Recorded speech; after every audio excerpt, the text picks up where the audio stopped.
Hi, my name is Ido Rugende. I usually go by Abby. I made this video as an awareness for Cystic Hygroma on Rare Disease Day. Rare Disease Day is just a day for awareness amongst policymakers and amongst people to know how rare diseases affect patients' lives. It usually falls on the most rare day of the year, so that would be February 29th on a leap year, but when it's not a leap year, it's February 28th. I was born with cystic hygroma, formerly known as lip angioma as well. It's caused when fluid-filled sacs occur mostly in the head and the neck area, but it can occur anywhere else in the body. There is an overall survival rate of 10% in fetuses, and it can either manifest in the womb, and when the child is born, it might not show up at all, or it can manifest later in adulthood. So it really depends. For me, it manifests in my jaw area and my mouth area, so my tongue and my jaw. Well, day-to-day is, I'm going to say pre-COVID, because I work from home now. But day-to-day, after I stopped being in school so much and started to go to like different schools, it didn't really affect me much. I'm fortunate enough that it doesn't show too much. Like obviously my jaw is a bit more pronounced than others, my tongue is a bit more pronounced than others, but it doesn't hamper my way of life. I can do things, quote unquote, normally. I'm not perceived in any other type of way. So my day-to-day life is pretty standard. As I mentioned before, cystic hygroma is a bit rare. So I've never really met anybody else with cystic hygroma, especially not in person. I have connected with a few on social media, but never in person. For myself, the main misconception is about my intellectual capacity. Oftentimes, people can see me, the way I look, the way they can hear the way I speak, and they think that I have a sort of a mental disability. So that kind of showed forth a lot when I was a child, especially coming to this country. I really do appreciate my parents, especially my mother, because I was a bright kid from what she used to tell me. And I remember, I believe for either kindergarten or pre-K, I did a developmental test, and there was a whole bunch of different things I had to do, and I couldn't use scissors. That one day I just could not use scissors. And she said that they actually wanted to put me in special education because of that. And my mother fought them tooth and nail, like, there's no reason to put me into special education. You saw that she got stellar grades and everything else, or stellar marks and everything else. So I really appreciate her for that, because after that, whenever I was in school, I think there was even a point where they wanted my parents to move me a grade up, but they said no, let her continue to work on the level that she is now. So that's the main misconception for me. Just because I might sound a certain way, it doesn't mean that I'm disabled in that way. So that's the main misconception. I want to say I'm very fortunate that my case, although it does manifest and people can see it, it was still a bit mild. Sure, I had my hiccups here and there when I was more of a child, but I'm very fortunate that I don't have to be medically assisted at all times. I do know there are some people who live with a trach or a feeding tube, or it affects their day-to-day life. So I'm very, very fortunate and thankful that that's not the case with me. But I don't think myself as better. I just think it just falls where the odds are. And then I'm also believe in God, so I attribute that, and I thank Him all the time for that. As for medical care, the ones I did have a couple of surgeries. In 2005, I did have oral maxillofacial surgery. That's basically mouth and jaw surgery. And essentially, if I'm not mistaken, they reduced some of the mass in my jaw. When I was a baby, it used to be much bigger, but it's actually reduced more. For my tongue, there's no really way to there's not really a way to like adjust the size of my tongue, but it's just been a few hospital stays here and there. I do have some flare-ups sometimes. I remember one time I was complaining that my jaw was hurting to the touch, so we did go to the hospital. I was admitted for a bit, but I'm just very thankful that it was very few and far in between. And I technically have no medical complications. I am very sensitive sometimes to certain things, but apart from that, I'm pretty much good. My family didn't treat me any differently. They don't treat me as someone who has this condition. It doesn't define me to my family. I'm just a normal person. I am the youngest of two older twin brothers, so there's three of us in total. They treated me very much normally. They, regular old sibling bullying and everything, but it wasn't anything too bad because they were still careful with me, but they still bullied me. I remember there was a point in my life where I could not eat spicy food at all. I could not eat spicy food at all. And one day my brother just said, "Oh, this is candy," and it was just something really, really spicy. So I was crying. I honestly was crying. But well, thankfully enough, I can eat spicy food now. But they bragged on me as any siblings would, but I didn't feel like they were targeting me at all because of my condition. But we all know how kids are. So I did go to two elementary schools. The first elementary school I went to, I was fortunate enough that my brothers did go to the elementary school before me. So the teachers and the principal were very protective of me, and they always looked out for me. But the kids themselves, they weren't really mean to me. So I was thankful for that. After a while we moved, so in third grade I started going to another school. There was bullying here and there, making fun of it, but nothing to the point where it was excessive every day. I knew I was coming to school to be bullied. They had the few mean girls, but I think my personality kind of stopped that because I was a bright kid, I was smart, and then also I have a very outgoing personality. People say I'm funny. I'm not gonna say it about myself, but people say I'm funny. So a lot of kids flocked to me. So I was popular in the sense, not in the conventional type popular because you're conventionally attractive, but because you attract people to yourself.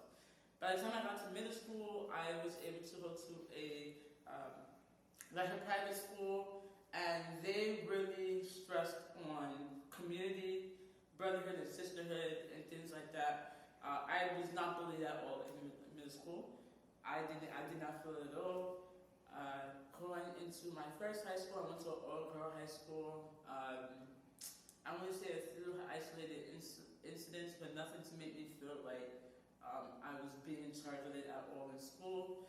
But now I went back to public school and high school for my last 2 years, and that was a bit more scary for me because I was thinking to myself, I've been in private school most of my life, and the people there are supposed to be more, nice. How is public school going to be? Are they going to be worse? Am I going to be bullied? Am I going to get into fights? This, that, and the third. So it was really scary for me, but by the time I started going, I didn't really have that issue. There was one instance though, there was one kid who tried to, he really wanted to be that kid to kind of bully me. So the first time he kind of mocked the way I talk, and I kind of receded back into myself because I'm like, oh my God, it's happening. But the second time he did it, I'm not the one to take it no more, so I came back at him. I said something about him, and everybody laughed. At that point, he realized that, I'm not the one to just sit down and take it. And actually, we're good friends now because he never tried it again, and nobody else ever tried it again. As mentioned, my personality makes it so that people just kind of flock to me. People like to be around me, like to talk to me.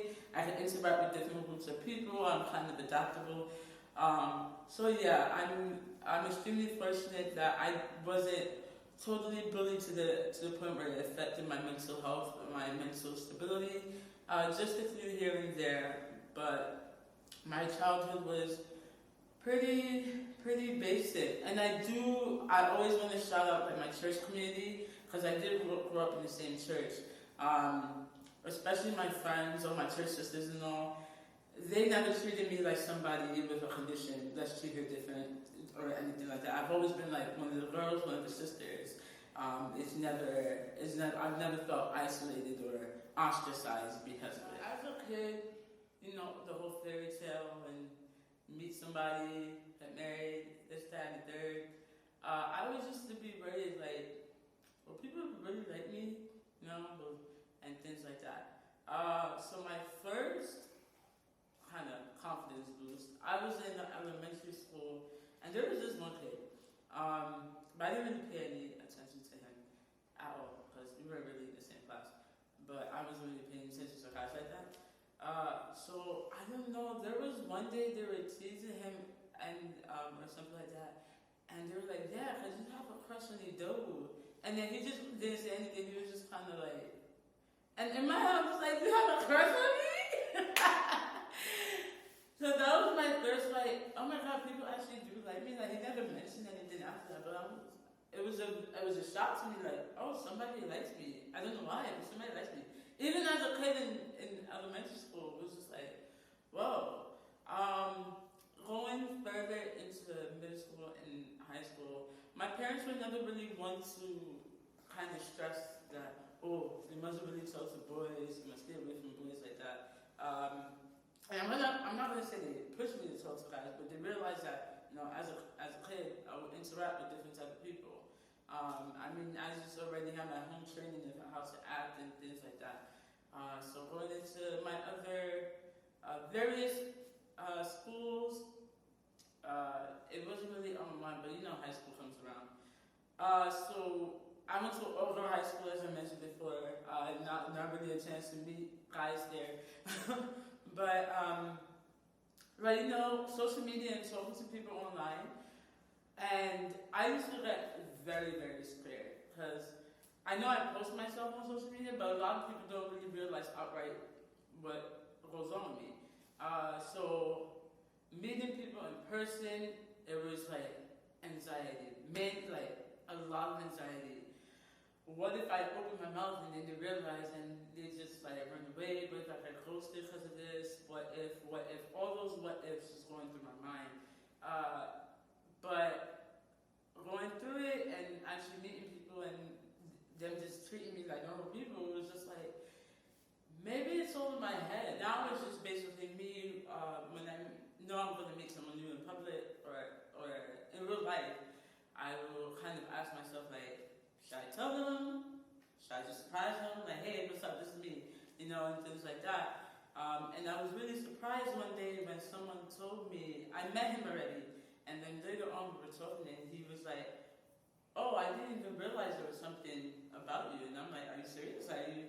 And he was like, yeah, I just thought maybe you had gum in your mouth forever. So that's something that kind of made me feel better, because a lot of times, you can meet someone and you notice that energy switch. Like they see something about you that they might not really, that might catch them on surprise, or they might not like, and they kind of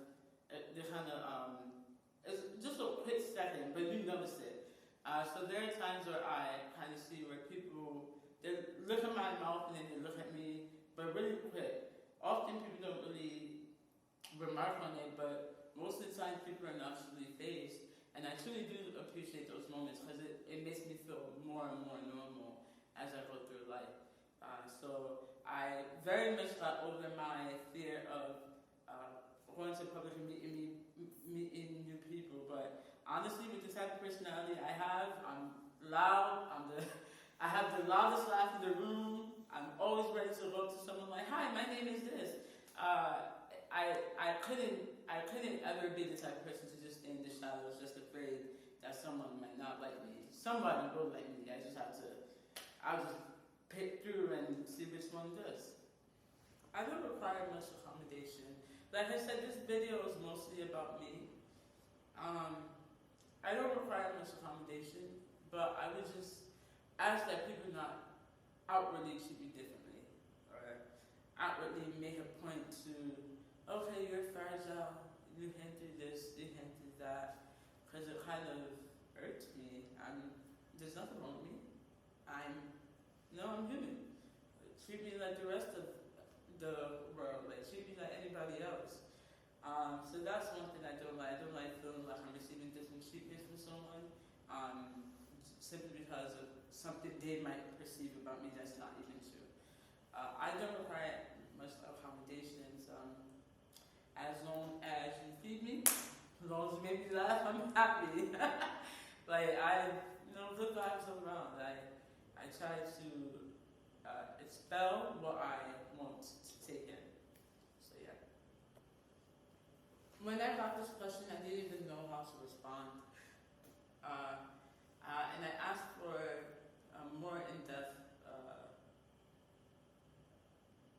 context of the question. And mostly, the basis of the question is about my relationship with God, if my condition has made it any different. I want to say, as a child, I was very naive, so there are a lot of times I used to question God, like, why me?